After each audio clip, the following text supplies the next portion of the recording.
Welcome to my channel. I'm Dr. Aditya Mishra. Today chapter we will read about biodiversity and conservation. Biodiversity and conservation is divided into two parts by the NCERT. Biodiversity and biodiversity conservation देखिए मतलब इसका मतलब ये है कि पहले हम लोग बायोडाइवर्सिटी के बारे में पढ़ेंगे जो आप वेरियस वेरियस स्पीसीज यहाँ वहाँ देखते हैं उसके बारे में फिर हम लोग बायोडाइवर्सिटी जिसको देखते हैं उसको कंजर्व कैसे करें मतलब कुछ एक्सटिंक्ट स्पीसीज हो रही हैं जो विलुप्त होने जा रही हैं उनको कैसे कंजर्व करें मतलब जो कम हो गई हैं स्पीसीज उनको कैसे कंजर्व करें इन सब के बारे में हम लोग पढ़ेंगे ठीक है तो let's start the topic if the alien कोई बाहरी alien from the distance galaxy दूसरे गैलेक्सी से were to be visit our planet earth the first thing that would amaze and baffle him would most probably the enormous diversity of life ठीक है यहाँ की एनॉमरस जो diversity है वो उसको मोस्ट अमेज करेगी अगर कोई बाहरी आए अलग प्लैनेट से ही वुड एनकाउंटर ठीक है even the human the rich variety of living organism with which they share this planet never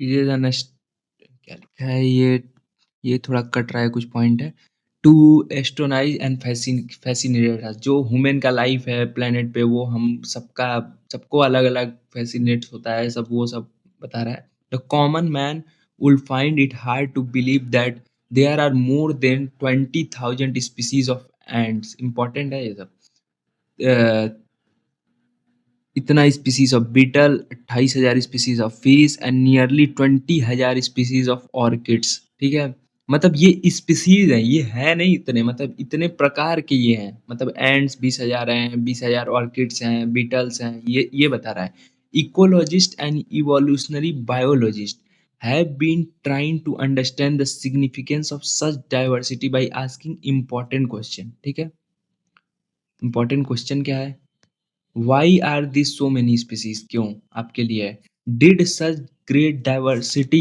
exist throughout Earth history? How does how did this diversification come about? ठीक है How and why is the diversity important to the biosphere? Would it function and differently if diversity was much less? How do human benefit the diversity? मतलब क्या है, देखिए इसके बारे में बहुत चीज़ बोला जाता है बहुत साइंटिस्ट के द्वारा कि पहले तो कुछ साइंटिस्ट बोलते हैं कि मतलब बहुत से स्पीशीज़ हैं जिसको अभी तक हम लोग फाइंड भी नहीं कर पाए हैं और उसमें भी एक फ़ैसिनेटिंग बात ये है कि जो फाइंड भी किए हैं उसमें भी अगर फाइंड भी कर लें तो ऐसा तो होगा नहीं कि वो अभी मतलब जन्मे हैं। कुछ तो हम लोग फाइंड ऐसा नहीं किए कि एक्सटिंक्ट भी हो गए हों मतलब एक्सटिंक्ट स्पीशीज़ में आ गए हम लोग को पता भी ना चला हो। तो ये साइंटिस्ट इसके बारे में बताते हैं। तो अगला हम देखते हैं बायोडाइवर्सिटी जो फर्स्ट पार्ट है in our biosphere immense diversity and heterogeneity exist not only at the species level but at all level of biological organization ranging from the micromolecule within cell to biome biodiversity is term popularized by biobiologist Edward Wilson biodiversity word popularise किसने किया था Edward Wilson to describe the combined diversity at all level of the biological organisation the most important of them अब इसमें most important कौन कौन है देखिए चार पार्ट में है सॉरी तीन पार्ट में है पहला है जेनेटिक डाइवर्सिटी दूसरा है स्पीसीज डाइवर्सिटी तीसरा है इकोलॉजिकल डाइवर्सिटी ठीक है चलिए पढ़ते हैं a single species might show high diversity एक सिंगल स्पीसीज भी कई डाइवर्सिटी शो कर सकता है एट जेनेटिक लेवल ठीक है ओवर डिस्ट्रीब्यूशनल लेज अलग अलग रेंज में अलग अलग diversity the genetic variation shown by medicinal plant Rauwolfia vomitoria growing in the different Himalayan region might be in the term of potency and concentration of the active chemical respirin important है ये सब that the plant produces. India has more than 50,000 genetically different strain of rice and 1,000 variety of mango देखिए ये rice और mango वाला बहुत बार मतलब NEET में एक दो बार तो पूछा ही होगा और एलन के पेपर अगर एलन का आप देते हैं तो उसमें तो हरदम पूछता रहता है ठीक है तो जेनेटिक लेवल में रॉल्फिया वो मटेरिया याद रखिएगा इंपॉर्टेंट है स्पीसीज लेवल देख लेते हैं the diversity at species level for example Western Ghat has greater amphibian species diversity than Eastern Ghat Western Ghat W वाला के पास ज़्यादा होगा ईस्टर्न घाट से, ठीक है? ये याद रखिएगा, इम्पोर्टेंट है। क्या amphibia? Ecological diversity at the ecosystem level, India for intense with its desert, rainforest, mangroves, coral reefs, wetlands, estuaries, and alpine meadow has a greater ecosystem diversity than Scandinavian country like Norway. ठीक है, ये तीन important, तीनों में क्या क्या पढ़े? Genetic level में क्या क्या पढ़े? A single species might show high diversity at genetic level over A distribution Lay's the genetic variation show, जैसे रोअल्फिया वोमिटेरियस में इंपॉर्टेंट है, जो हिमालयन के डिफरेंट डिफरेंट रेंज पे डिफरेंट डिफरेंट शो करता है। और वो क्यों शो करता है? इन द वो पोटेंसी और कंसंट्रेशन के हिसाब पे, कहीं कुछ ज़्यादा मिलता होगा, कहीं कुछ, किसी रेंज में, हर रेंज में अलग अलग सॉयल सब चीज़ होता है, तो उस बेसिस पे इसमें एक केमिकल प्रेजेंट हुआ है, रिस्पेरिन बोला जाता है। और इंडिया के पास 50,000 डिफरेंट स्टैंड ऑफ राइस है एंड 1000 वैरायटी ऑफ मैंगो है, ठीक है? स्पीसीज लेवल अगर बात करें तो स्पीसीज लेवल पे वेस्टर्न जो घाट्स है उसके पास ग्रेटर एम्फीबिया है, ईस्टर्न घाट का एट इकोलॉजिकल सिस्टम। और ecological system for instance the desert, rain forest, mangrove, coral reef, wetland, estuaries and alpine meadow has greater ecosystem diversity than Scandinavian country like Norway। जैसा कि आप लोग समझे होंगे, ठीक है? आगे बढ़ते हैं। It has taken million of year of evolution to accumulate the rich diversity in nature, but we could lose all the wealth in less than 2 century if present rate of species losses continue. Biodiversity and its conservation are now vital environmental issue for international concern as more and more people around the world begin to realize the critical importance of biodiversity for our survival and well-being on the planet। ठीक है, मतलब biodiversity कितना important है ये सबको अब समझना चाहिए। सबको हमारे पेड़ और की रक्षा करनी चाहिए, क्योंकि वो हमें ऑक्सीजन देते हैं और हमें ग्लोबल वार्मिंग ये सबसे बचाते हैं। तो हम सबको इसकी रक्षा करनी चाहिए। ठीक है। How many species are there on earth and how many in India? ये क्वेश्चन, ये गाइस देखिए, ये बहुत ही इंटरेस्टिंग टॉपिक है और ये केवल बायो वालों के लिए नहीं है, ये सबके, मतलब ईच एंड एवरी स्टूडेंट के लिए है, क्योंकि ये एक नॉर्मल सी टॉपिक है जो हर आदमी को, हर लोग को पता होना चाहिए। ठीक है।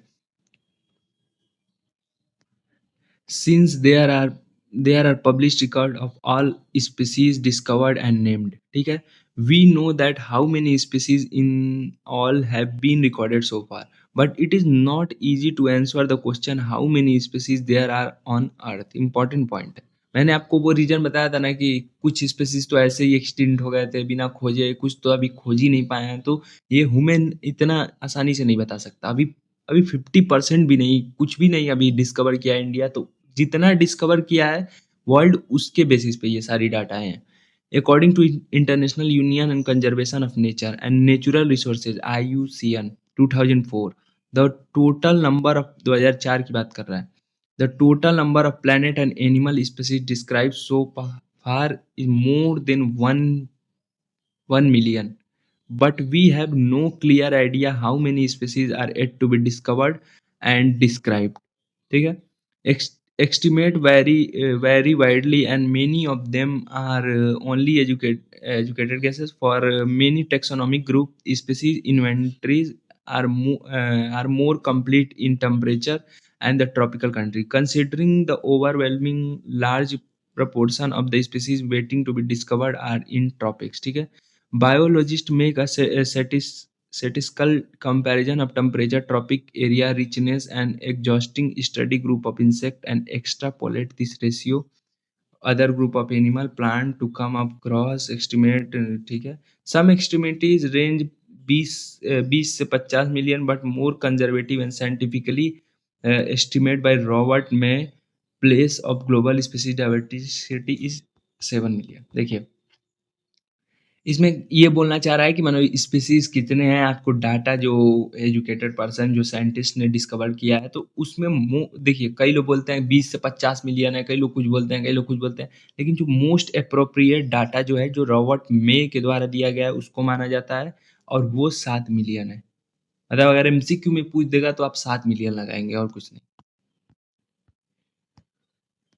Let us to add some interesting aspect about Earth biodiversity based on the currently ever available species inventory. More than 70% of the all species recorded are animals. ठीक है, 70 species recorded वो क्या है, animal. While plant including algae, fungi, bryophyte, gymnosperm and angiosperm comprise no more than 22% of the total. ठीक है, देखिए more than 70% species जो हैं वो एनिमल है, और जो प्लांट जिसको जैसे इंक्लूड कर लीजिए अलगी, फंजाई, ब्रायोफाइटा, जिम्नोस्पर्म, एंजियोस्पर्म, ये 22% से भी ज़्यादा नहीं है। ठीक है, एमंग एनिमल, एनिमल की बात कर रहा है, बस एनिमल की, जो ये 70% एनिमल है, अब इसमें केवल बात कर रहा है, प्लांट्स को इंक्लूड नहीं करेगा। Among animal the insect are the most species rich taxonomy group. सबको पता है ऑर्थोपोडा इंसेक्टा में सबसे ज़्यादा स्पीसीज होते हैं। ठीक है, make up 70% of the total. देखिए ये 70% एनिमल थे सबसे ज़्यादा, अब उस 70% में हम लोग का मतलब पूरा एवरेज लिया जाए फिर वो 100 हो जाएगा, तो उसका 70% में कौन है, केवल इंसेक्ट्स, मतलब arthropoda. That mean out of 10 animal on the planet 7 are insect. मतलब क्या हुआ, 70% है तो मान लीजिए पहले 70% एनिमल हुए, ठीक, फिर इसके बाद से इसको हम लोग केवल एनिमल में देखेंगे तो 100% से देख रहे हैं, ठीक। तो इसमें अगर देखा जाए तो 70% फिर इंसेक्ट हो जाएंगे, केवल इंसेक्ट। तो 10 में से 7 तो साफ साफ दिख रहा है इंसेक्ट ही केवल है प्लानट पे। Again how do we explain this enormous diversification of insect? The number of fungi species in the world is more than the combined total species. Important है, fungi का species कितना है? The number of fungi species in the world is more than the combined species. Combined total species of fishes, amphibia, reptilia, mammalia. इन चारों को जोड़ लीजिए तो fungi का एक अकेला है। ठीक है, इन फॉलोइंग फिगर 13.2 बायोडाइवर्सिटी। ठीक है, अब हम लोग ये फिगर देखिए, देखिए एक इम्पॉर्टेंट फिगर है गाइस, देखिए ये देखिए ये representing global biodiversity proportionate number of species major taxa animal. ठीक है, प्लांट पहला है, फिर ये इनवर्टिब्रे वर्टिब्रे। ठीक है, देख लेते हैं। देखिए ये प्लांट का है नीचे वाला, और ये दोनों इनवर्टिब्री और वर्टिब्री। ठीक है, देखिए इनवर्टिब्रेट्स में सबसे ज़्यादा क्या है, इंसेक्ट्स। ठीक है, दूसरे पे क्या दिख रहा है, अदर ग्रुप एनिमल, दूसरे पे मॉलुस्क, क्रस्टेशियन, ऐसे आप डिवाइड करेंगे। ठीक है, वर्टिब्री में सबसे ज़्यादा क्या है, फिशेस, फिर क्या है, बर्ड्स, फिर क्या है, रेप्टिलिया, फिर क्या है, ये दोनों बराबर लगभग लगभग होते हैं। और इसमें देखिए सबसे ज़्यादा फंजाई, ठीक, फिर एंजियोस्पर्म, फिर बाकी सब। ठीक है, तो ऐसे ही याद रखना है आपको कि आप बस इतना याद रखिएगा, सबसे ज़्यादा सबसे कम। अगर कुछ, अगर आप पूरा नहीं याद कर पाते हैं ये क्या, तो आप सबसे ज़्यादा कौन है, सबसे कम कौन है। जैसे इनवर्टिब्रेट में सबसे ज़्यादा कौन है, इंसेक्ट। सबसे कम कौन है, क्रस्टेशियन। वर्टिब्रेट में सबसे ज़्यादा कौन है, फिशेस। सबसे कम कौन दिख रहा है, एम्फीबिया और मैमल। ठीक है, प्लांट में सबसे ज़्यादा कौन है, फंगाई। सबसे कम कौन दिख रहे हैं, ये फर्न्स, लाइकेन, ये सब। ठीक है, तो ये ऐसे याद रखिएगा बस आप। It should be noted that this estimate do not give any figure for prokaryotes. ठीक है, प्रोकैरियोट्स जैसे बैक्टीरिया हो गए, उसका कोई फिगर ये जो ऊपर दिया गया है इसमें कुछ नहीं है। ठीक है, biologist are not sure about how many prokaryote species that might be thick. The problem is that the conventional taxonomic methods are not suitable for identifying microbial species, and many species are simply not cultured under laboratory condition. ठीक है, if we accept biochemical or molecular criteria for delaying species of the group, then the diversity might run into million. ठीक है, इतना important नहीं है। अब ये important point आएंगे। ठीक है, although India has 2.4% of the world land area, ठीक है, its share of the global species diversity is an impressive 8.4%। देखिए 2.4% इसके पास लैंड एरिया है, उसमें भी 8.1% ये लैंड स्पीसीज शेयर करता है। That is what makes our country one of the 12 mega diversity country of the world. 12 मतलब 12 मेगा डाइवर्सिटी कंट्री में हमारे कंट्री का नाम है। Nearly 45,000 species of plant and twice as many of animal and have been recorded from India. ठीक है, how many living species are actually they are waiting to be discovered and named. If we accept May global estimate, only 22% of the total species have been recorded so far. ठीक है, applying this proportion to the Indian diversity figure, ठीक है, we estimate that there are probably more than 1,00,000 plant species India का ये recording है। Applying this the India proportional diversity we estimate that probably more than 1,00,000 species of plant 3,00,000 है ना 3,00,000 species of animals yet to be discovered and describe ठीक है would we ever be able to complete the inventory of biological wealth of the country? Consider the immense trained manpower taxonomists and the time required to complete the job.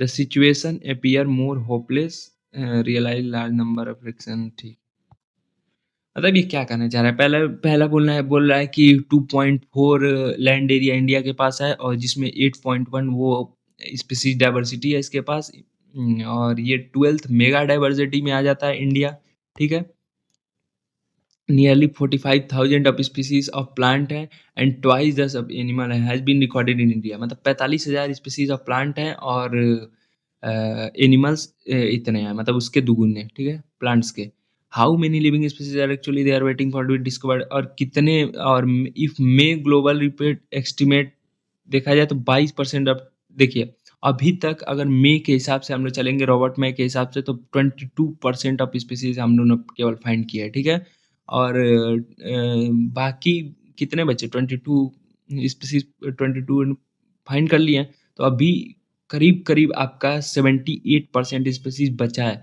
और अगर Robert make के species अगर rule को apply किया जाए India पे तो करीब 1,00,000 स्पीशीज़ ऑफ प्लांट और 3,00,000 species of animal yet to be discovered मतलब अभी भी डिस्क्राइब होने बाकी हैं, ठीक है? और ये कैसे कंसीडर ट्रेन्ड मैन पावर और इसके लिए बहुत बहुत खर्चा चाहिए और ट्रेन्ड टैक्सोनॉमिक्स चाहिए मतलब जो टैक्सोनॉमी साइंटिस्ट हो वो चाहिए और वो अब पहले बहुत होते थे लेकिन अब बहुत कम हो गए हैं टैक्सोनॉमिक तो वो आज की डेट में बहुत इम्पॉसिबल के बराबर है सारी चीज़ें फाइंड करना तो ये चीज़ दिमाग में रखिएगा ये पूरा पॉइंट ये सब इम्पोर्टेंट है मैंने अच्छे से पढ़ा दिया सेकेंड टाइम ठीक है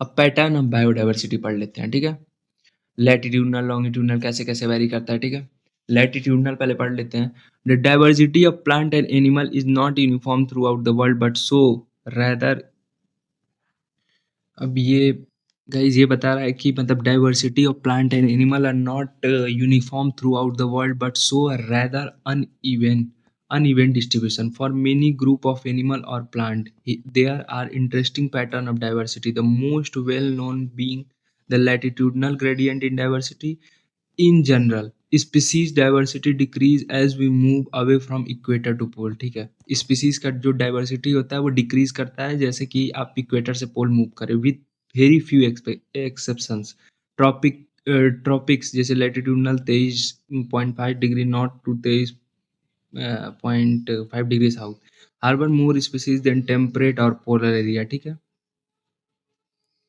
Colombia located near the equator देखिए इक्वेटर पे ज़्यादा स्पीसीज हैं तो इक्वेटर के पास जो रहेगा उसकी स्पीसीज डेंसिटी ज़्यादा रहेगी जो पोल्स के पास रहेगा उसकी स्पीसीज डेंसिटी कम रहेगी ठीक है तो ये लोकेटेड कहाँ पे है कोलंबिया इक्वेटर पे तो इसके 1400 स्पीसीज ऑफ बर्ड हैं while New York 41 degree north has 105 species New York जो है वो पोल के करीब है तो इसलिए इसका स्पीसीज बर्ड का कम हो गया ग्रीनलैंड 71 डिग्री नॉर्थ मतलब ये पोल के तरफ जा रहा है ओनली 56 स्पीसीज केवल ठीक है अब इंडिया के बारे में देख लेते हैं India with much of its land area in the tropical latitude ठीक है has more than 1200 species of birds a forest in the tropical region like equator has up to 10 times more species than vascular plant as a forest equal to the temperate region like midwest of USA. The largely tropical Amazonian rainforest of South America in South America has the greatest biodiversity on east. It is the home of more than 40,000 species of plant, 3,000 species of fish, and 1300 of bird, 427 of mammals, 427 of amphibia, 378 of reptiles, and more than एक एक lakh 1,25,000 invertebrates ठीक है ये किसकी बात कर रहा है एमेजोनियन रेन फॉरेस्ट आपने सुना होगा एमेजोनियन रेन फॉरेस्ट एक ऐसा फॉरेस्ट है जो साउथ अमेरिका और ब्राजील उजील ये सब कनेक्ट करके मतलब ये वहाँ पे फॉरेस्ट लोकेटेड है जो मतलब बहुत ही मतलब हाई मतलब मतलब वो फॉरेस्ट है। एक ये फॉरेस्ट ना कई-कई कंट्रीज़ से ज़्यादा इसमें प्लांट्स, पौधे, स्पीशीज़ डाइवर्सिटी है। और इसकी ख़ासियत ये है कि इसको लंग्स ऑफ प्लैनेट भी बोला जाता है, मतलब अर्थ का लंग्स अमेज़ोनियन रेन फॉरेस्ट को बोला जाता है, ठीक है? What is so special about tropic that might account the greater biodiversity, ठीक है, आप लोग फाइंड करिएगा। Ecologist and evolutionary biologist has proposed various hypotheses such important one speciation is generally the function of time unlike temperate regions subjected to the frequent glaciation in past tropical, ठीक है, ये सब उतना important नहीं है, पढ़ लीजिए। इवोल्यूशनरी टाइम डाइवर्सिफिकेशन, ठीक है, ट्रॉपिकल लाइक अनलाइक टेम्परेट से ज़्यादा, ठीक है, रिलेटिवली देखिए, अगर आपको डाइवर्सिटी चाहिए, जैसे इंडिया की क्लाइमेट देख लीजिए, अगर आप इंडिया में डाइवर्सिटी क्यों है? क्योंकि यहाँ पे कांस्टेंट टेम्परेचर, बहुत ज़्यादा वेरिएशन नहीं है। अभी ये पोलर एरिया में आप चले जाएँगे तो वहाँ पे आइस ज़्यादा पड़ेगी, ठंडक ज़्यादा पड़ेगी। तो जो जो प्लांट्स के लिए ज़्यादा फेवरेबल एनवायरनमेंट प्रोवाइड करेगा, जिस पे कांस्टेंट टेम्परेचर आएगा, प्रेडिक्टेबल एनवायरनमेंट होगा, एनवायरनमेंट फेवरेबल होगा, वहीं पे स्पीशीज़ का ग्रोथ ज़्यादा होगा। यही बताना चाह रहा है। Such as constant environment promote specialisation, greater division, there are more solar energy available in the tropic which contribute higher productivity, this in turn much contribute indirectly, ठीक है। अब सेकंड देख लेते हैं।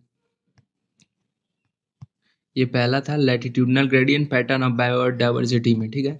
अब दूसरा देखिए, स्पीसीज एरिया रिलेशनशिप, ठीक है, इंपॉर्टेंट है, बहुत इंपॉर्टेंट है।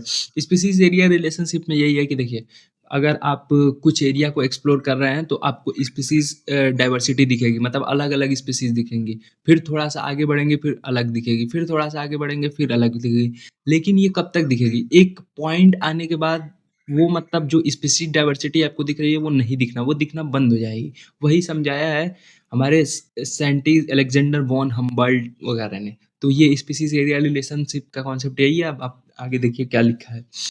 During his pioneer and extensive exploration in the wideness of South American jungle, the great German naturalist and geographer Alexander von Humboldt observed that within a region of species richness increased with increasing explored area.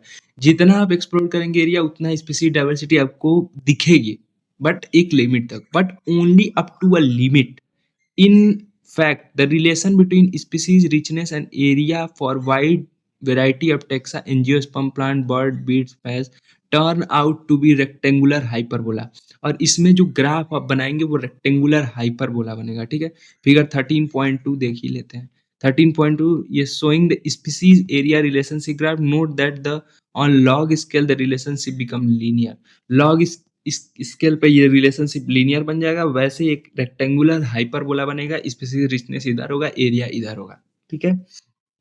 और ये सब भी important है। On a logarithmic scale the relationship is straight line describe by equation. ये equation पूछ लेता है कभी कोई डायरेक्ट कि जो जो अलेक्जेंडर वन हम्बल्ट या स्पीसीज एरिया रिलेशनशिप में इक्वेशन क्या है, तो log S is equal to log C plus Z log A, ठीक है। जो यस क्या शो करता है, स्पीसीज रिचनेस। अब ऐसे क्वेश्चन पूछ लेगा कि जो ये इक्वेशन है, ये इक्वेशन दे देगा, फिर पूछ देगा कि इसमें यस क्या रिप्रेजेंट कर रहा है, तो आप बोल दीजिएगा स्पीसीज ए क्या area, Z slope of line regression coefficient, Y क्या इंटरसेप्ट, ठीक है।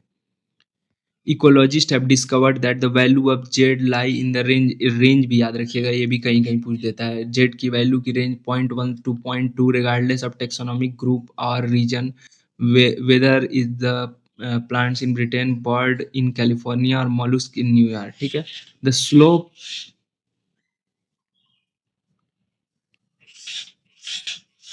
देखिए ये जो जेड है इसका रेंज, ये जो 0.1 से 0.2 है, ये कहाँ कहाँ, रिगार्डलेस द टेक्सोनॉमिक ग्रुप और रीजन, वेदर प्लांट्स ब्रिटेन के लिए, कैलिफोर्निया के लिए, मॉलुस्क ऑफ न्यूयॉर्क के लिए, ठीक है। This slope are the regression line amazing, ठीक है। But if you analyze the species area relationship among very large area like entire continent, you will find the slope of the line to be much steeper। Z की value इतना हो जाएगी, ठीक है, more area के लिए। For example frugivorous fruit eating bird mammals in tropical region of different continents of, ठीक है। देखिए इसमें जेड जो है ये क्या शो कर रहा है, स्लोप ऑफ रिग्रेशन शो कर रहा है। अब वही बता रहा है इसके 2 रेंज होते हैं, 0.1 टू 0.2 और 0.6 टू 1.2। अब ये किसमें कैसे-कैसे होता है, क्यों अलग-अलग होता है, देखिए जब कम कम एरिया के लिए आप वो कर रहे हैं, ब्रिटेन, न्यूयॉर्क, कैलिफोर्निया के मतलब मोलस्क, बर्ड्स और प्लांट्स के लिए, तो वो वैल्यू आपका कितना हो जा रहा है, वो वैल्यू आपका 0.1 टू 0.2। अगर ये लार्जर डाइवर्सिटी के लिए आप कर रहे हैं तो ये होगा 0.6 टू 1.2। ये ट्रॉपिकल कंट्री के लिए है, मतलब जो ट्रॉपिकल कंट्री वगैरह ये सब हो गई उनके लिए। The importance of species diversity to the ecosystem. अब स्पीसीज डाइवर्सिटी का क्या इंपॉर्टेंट है इकोसिस्टम में, ये does the number of species in the community really matters to the functioning of ecosystem. तो मैटर करते हैं, आप भी पढ़ लीजिएगा क्यों मैटर करते हैं, चैट जीपीटी से या गूगल से कहीं से भी देख लीजिएगा। This is the question of which ecologist have not been able to give a definite answer. ठीक है, for many decades, ecologists believe that community with more species generally tend to be more stable than those with less species। ठीक है, बहुत लंबे समय तक ये ecologist मानते थे कि जिसकी ज़्यादा स्पीसीज वो ज़्यादा स्टेबल और जिसकी कम स्पीसीज वो less stable. What exactly is the stability for the biological community. Actually stability क्या है बायोलॉजिकल कम्युनिटी का, stable community should not to stable community should not so too much variation, मतलब उसमें ज़्यादा वेरिएशन नहीं होना in productivity from year to year. ठीक है, it must be either it must be either resistance और reliance to the occasional disturbance natural. ठीक है, and it must also be resistant to the invasion of alien species। ठीक है, 3 point मिल गए हमें। we don't know how these attributes are linked to species richness in the community। देखिए इसमें क्या दिया, स्टेबल कम्युनिटी के लिए क्या क्या हमको चाहिए। देखिए स्टेबल कम्युनिटी, पहली बात तो कोई मतलब ज़्यादा वेरिएशन ना शो करे। ठीक है, दूसरा उस नेचुरल और मैन मेड जो डिजास्टर होते हैं उससे ज़्यादा फर्क ना पड़े। ठीक है, उसको उसको मतलब वो रेजिस्टेंस रहे उसके लिए या रिलायंस रहे उसके लिए। और तीसरा क्या होता है, इन्वेजन स्पेसीज, मतलब कोई स्पेसीज आए तो उससे वो अपना रक्षण अपना वो कर ले, तभी जो जितना रक्षण कर लेगा, जो जितना फिटेस्ट होगा, वो सर्वाइवल ऑफ फिटेस्ट, सबको पढ़ा ही है। अब यही स्पीसीज रिचनेस कम्युनिटी में डेविड तिलमन ने कुछ बताया था, वो पढ़ते हैं। देखिए, but David Tillman long-term ecosystem experience, the outer plot provides some tentative answer। इनके पास थोड़ा tentative answer था। Tillman found a plot with more species so less year to year variation in total mass। ठीक है, he also showed that this experiment increasing diversity contributed higher productivity। देखिए David Tilman ने जो experiment से अपने prove भी किया था कि जो मोर डाइवर्सिटी वाले जो स्पेसीज हैं वो ज़्यादा स्टेबल हैं, क्योंकि उसमें ज़्यादा वेरिएशन नहीं होता है। ठीक है, although we may not understand completely how species richness contribute to the well-being of ecosystem, we know enough to realize that rich biodiversity is not only essential for ecosystem health but imperative for the very survival of human race on the planet। ठीक है, at the time when we are losing species at alarming pace, one might ask, does it really matter to us if species become extinct। एक खुद से question आपका है, क्या species जो loss हो गए हैं क्या आपके लिए वो मैटर करते हैं। Would Western Ghat ecosystem be less functional if one of it tree species is lost forever. ठीक है, how is our quality of life affected if say instead of 20,000 we have 15,000 species on earth. ये question है, there is no direct answer to say a native question, but we can develop a proper perspective through an analogy। देखिए Paul enrich जो हैं, जो Paul enrich scientist थे, देखिए एक David तिलमन है, एक ऊपर एलेक्जेंडर वॉन हम्बर्ट है और ये है पॉल एनरिच। पॉल एनरिच ने बड़ा सही बहुत सही बातें कुछ कुछ बोली थी। जैसे इन्होंने एक एरोप्लेन के माध्यम से पूरी स्पीसीज को डाइवर्सिटी को समझा दिया था। ठीक है, देखिए इसमें क्या लिखा है पढ़ लेते हैं फिर समझा देता हूँ।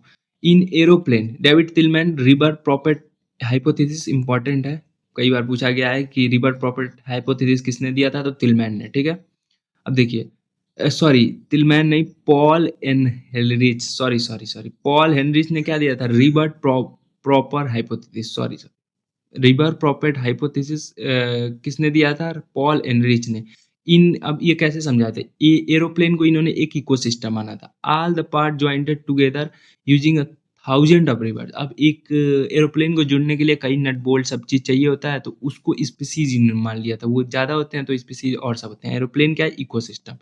If every passenger travelling in it start popping river, if every passenger traveling in it start popping rivet to take home, causing a species become extinct. ठीक है? It may not affect flight safety, proper functioning of the ecosystem initially, but as more rivet are removed, the plane become dangerously weak over a period of time. Furthermore, the rivet is removed may also be critical. Loss of rivets on the wing key species drive major function of species serious threat. ठीक है? देखिए, Paul enrich ने ये बताया कि जो aeroplane होता है वो एक इकोसिस्टम होता है, ठीक है? और जो स्पीशीज़ जैसे जो उसमें नट बोल्ट लगे रहते हैं वो सब हो गए, ठीक? तो इन्होंने ये बताया कि अगर हम शुरू-शुरू में उसका 1-1 2-2 नट बोल्ट निकालते जाएँ तो 1-2 नट बोल्ट से कोई अंतर पड़ेगा? नहीं पड़ेगा।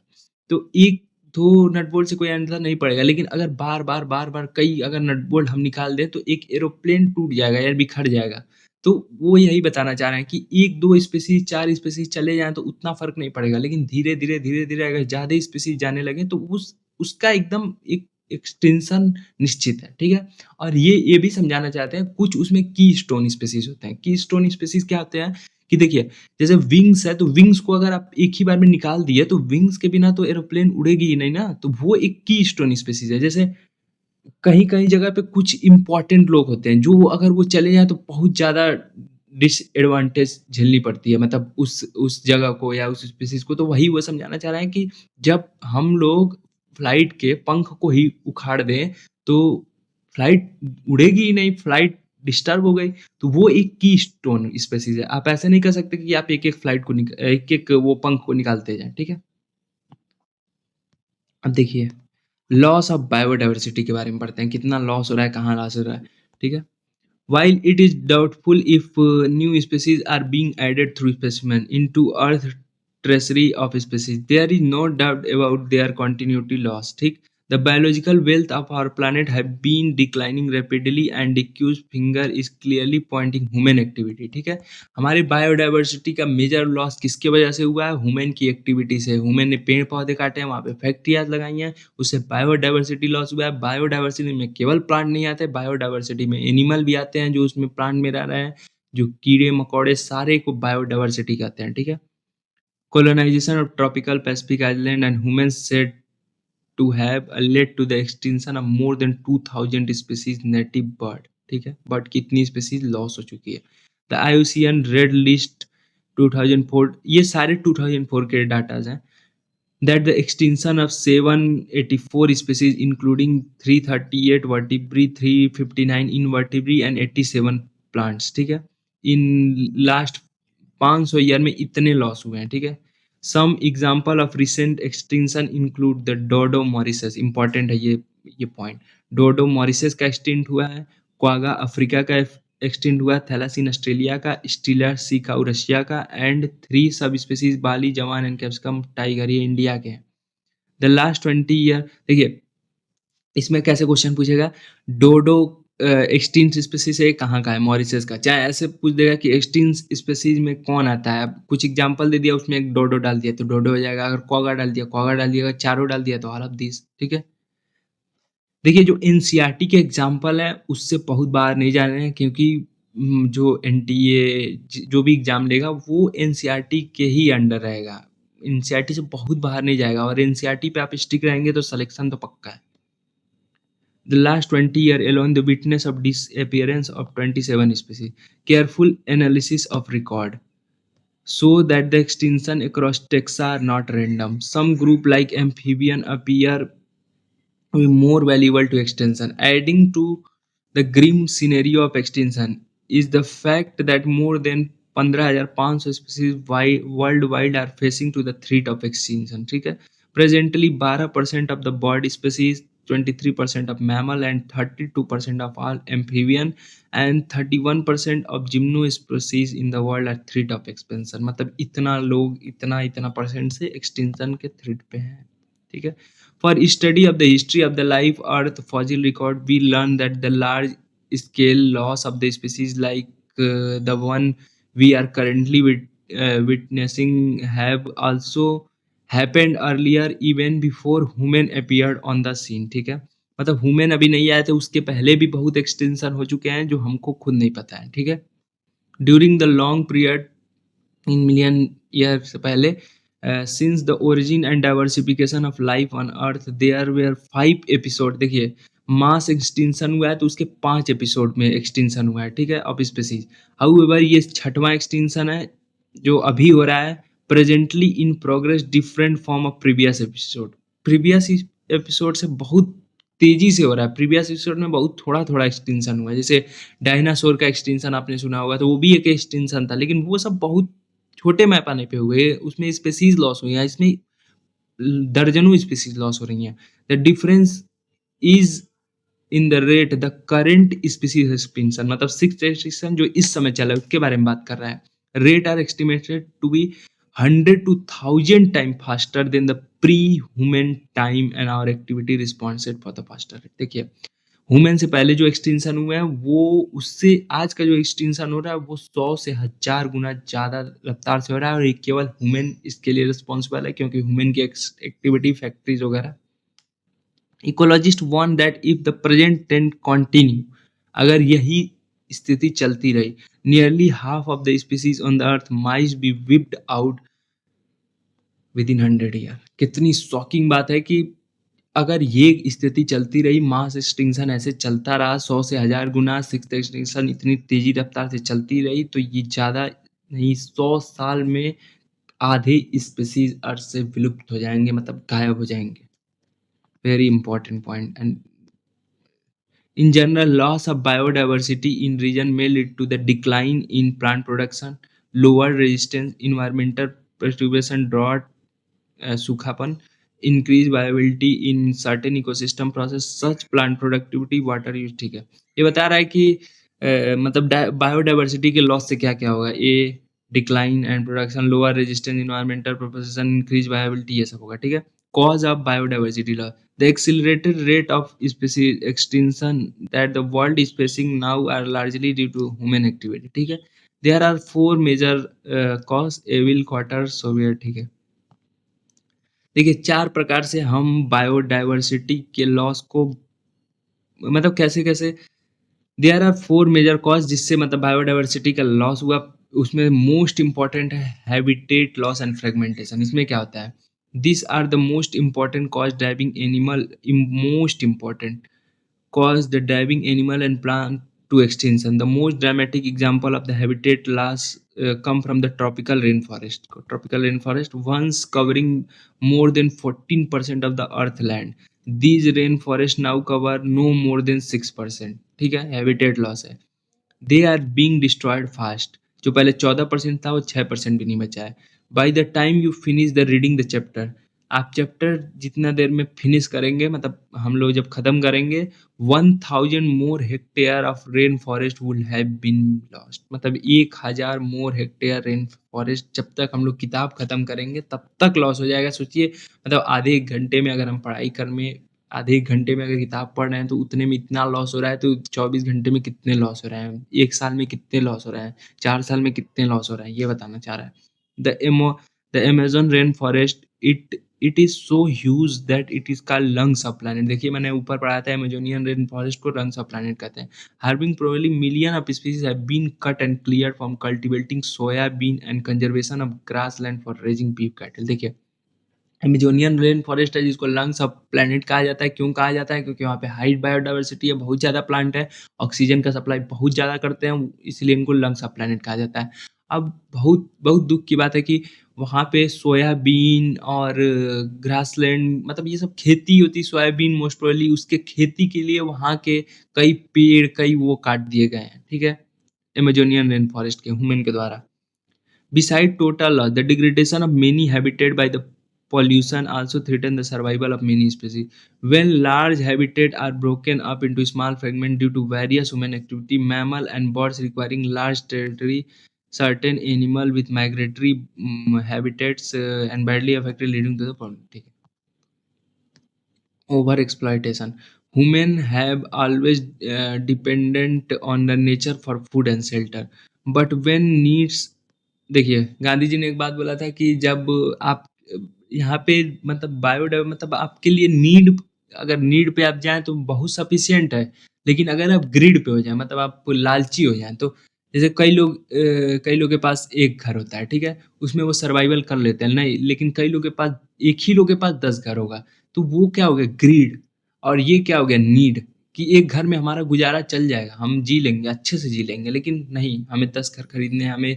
अब बताइए हम 10 घर खरीदेंगे तो उसका जो गरीब है हमसे उनका लॉस तो होगा ना, तो ये वो बताना चाह रहा है। Food and shelter but when need but not greed, it's lead to the over exploitation of natural resources, ठीक है, इसको ओवर एक्सप्लॉयटेशन कहते हैं, मतलब many species extinction in last 500 year, Steller sea cow जो रसिया का ऊपर पड़ेंगे, पैसेंजर पिजन जो ऊपर पड़े थे, were due to the over exploitation. Over exploitation से दो एग्जांपल अगर पूछ देगा, Steller sea cow, passenger pigeon, ठीक है।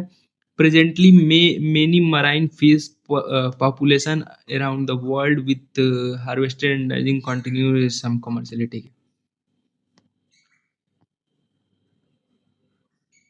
मरीन फिश जो है वो हार्वेस्ट किया जाता है, कई चीज निकाला जाता है, वो सब ठीक है। तीसरा क्या है, alien species invasion. When the alien species are introduced unitary and durably for, देखिए जैसे इसका मतलब ये है ना कि अगर मान लीजिए एक जगह पे कोई एनिमल है, ठीक है, वो रह रहा है अपना गुजारा बसारा कर रहा है, तो अगर आप बाहर से कोई एलियन स्पीसीज लाएंगे तो वो उस पर इफेक्ट डालेगा, और वो किस हद तक डालेगा ये हम इसमें पढ़ेंगे। Some of them turn invasive and cause decline in the extinction of indigenous species, मतलब जो वहाँ पे हैं। जैसे एक एग्जांपल है नील पर्च का। The Nile perch introduce lake Victoria in east Africa lead eventually to the extinction of ecologically unique assemblies more than 200 species of cichlid fish in lake, ठीक है। जो देखिए नील पर्च में जो लेक विक्टोरिया से एक बार देखा गया था कि ईस्ट अफ्रीका से, कि eventually the extension of ecologically unique assembly of more than 200 species of cichlid fish का एक्सटेंशन हुआ इन उस लेक में। You must familiar to the environmental damage and cause the threat to our native species, ठीक है, environmental damage. इसका क्या example है, Karnad grass parthenium जो था, लेंटेना, ठीक है, लेंटेना एंड वाटर एसन। The recent illegal introduction of African catfish Clarias gariepinus aquaculture, ठीक है, मतलब ये बताना यही चाह रहा है ना, पूरा एग्जांपल आप देख लीजिएगा एक बार, ये बताना यही चाह रहा है कि एक्सटेंशन बार बार बार बार बार बार होगा अगर आप इन्वेसिव स्पीसीज, जिसे देखिए एक एग्जांपल से समझाता हूँ, जैसे आपका घर है तो आपके घर में मम्मी पापा चाचा चाची सब कोई रहता है, तो अगर उसमें बुआ का आगमन होता है तो हमको थोड़ा वो होता है, डिस्कम्फर्ट होता है, ठीक है, हमारी प्राइवेसी थोड़ी डिस्कम्फर्ट होती है। उसी तरह अगर कोई एनिमल भी है तो अगर वो कहीं मान लीजिए एक बकरी है, अगर वो घास चर रही है, अगर वहाँ पे दूसरे स्पेसीज के कोई जानवर को ला दो जो घास चरता हो तो उसको दिक्कत करेगा ना, तो वो धीरे धीरे वहाँ उस एरिया से एक्सटिंक्ट होता जाएगा या मरता जाएगा। तो वही वो बता रहा है एलियन स्पीसीज इन्वेजन क्या होता है। और एक हो गया को एक्सटिंक्शन, ठीक है। When the species become extinct, the plant and animal are associated with obligatory may be extinct. When the host species become extinct, it is unique organism in the same, ठीक है। ये बता रहा है कि जो स्पेसीज मतलब को एग्जिस्ट करते हैं, मतलब एक के बिना दूसरे का गुजारा नहीं होता, ठीक है, तो अगर एक लॉस होगा तो दूसरे पर भी लॉस का असर आएगा, और वो भी एक मतलब तरीका है एक्सटिंक्शन का। अब ये देखिए बायोडायवर्सिटी कंजर्वेशन कैसे होगा। सबसे इम्पोर्टेंट चीज, बायोडायवर्सिटी जो है हम कैसे कंजर्व करेंगे, why should be conserve our biodiversity. There are many reasons, some obvious and other not so obvious, but all equally important. They can be grouped into three categories: narrowly Utriculain, broadly Utriculain, and Ethicalian. The narrow Utriculain में क्या बोलता है? Argument and conveying biodiversity are obvious, ठीक है? Human derive countless direct economic benefit from the food. देखिए biodiversity बहुत important है conserve करना। जैसे हम हमारा खाना, मेन खाना सीरियल पल्सेस एंड फूड, मतलब दाल चावल fruits, firewood, fibre, construction material, industrial product जैसे tannin, lubricant, dye, resin, perfume and the product of medicine important. जैसे आपको आप सुने होंगे कि प्लांट से मेडिसिन बनता है, गेहूँ, चावल ये सब प्लांट से ही है, तो अगर इनको हम नहीं कंज़र्व करेंगे तो हम खुद कैसे कंज़र्व रहेंगे? तो इ इतना इस लेवल तक इम्पोर्टेंट है biodiversity conservation. More than 25% of the drug currently sold in the market worldwide are derived from plants, and 25,000 species of plant contribute to the traditional medicine used for native peoples around the world.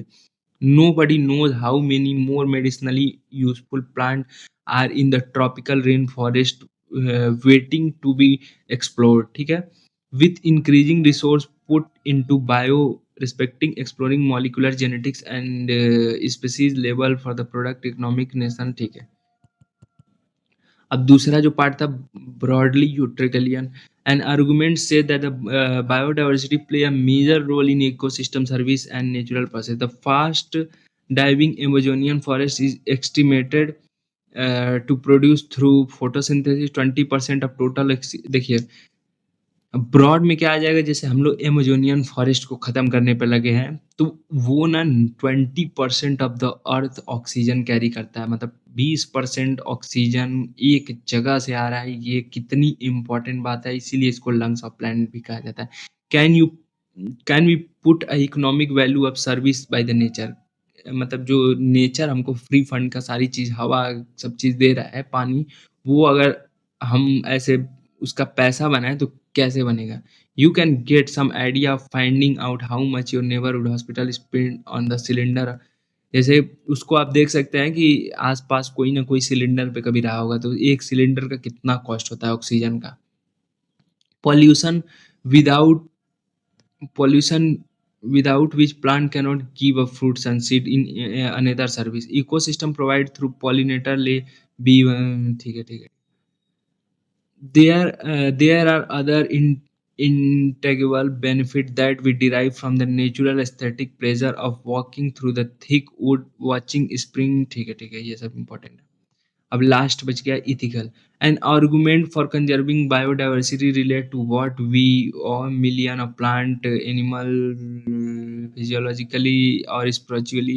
ये देखिए, ethical मतलब ये है ना कि आप मतलब physiologically या इथिकली जैसे भी बांधे, जैसे हम लोग के हिंदू धर्म में पीपल को बांध दिया जाता है कि ये पीपल देवता है, तो वो क्यों बांधा गया है? क्योंकि पीपल सबसे ज़्यादा ऑक्सीजन देता है और उसको जितना कंजर्व करेंगे उतना ऑक्सीजन रेट बढ़ेगा। तो हमारे जो पुराने साइंटिस्ट थे, जो भी ऋषि-मुनि जो भी थे, उन्होंने देखा कि बुद्धि वो पढ़ाई-लिखाई करते थे, तो उन्होंने देखा कि ये ज़्यादा ऑक्सीजन है और लोगों को पता नहीं रहता था। तो हमारे में अंधविश्वास यही है कि भगवान से बाँध दो, तो भगवान से बाँध दिया गया और पीपल को भगवान बना दिया गया और उससे हमारा कंज़र्वेशन होता गया। अब हम ये बस लास्ट बचा है, how do we conserve biodiversity? How do we conserve biodiversity? बस थोड़ी देर। Conserve biodiversity.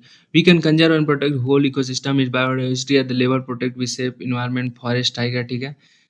This approach in situ on site conservation, however, where there are a situation where the animal or plants is endangered or threatened organism facing very high risk of extinction near future and needs urgent measure to save it from extinction, इसको ex situ कहते हैं, ठीक है। ex situ in situ पढ़ लीजिएगा, जो आपको पढ़ा दिया है मैंने।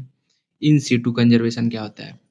मतलब on site faced on the conflict between development and conservation, many national find unrealistic and economically not feasible to conserve to the biological way, invariably the number of the species waiting to be saved from the extinction।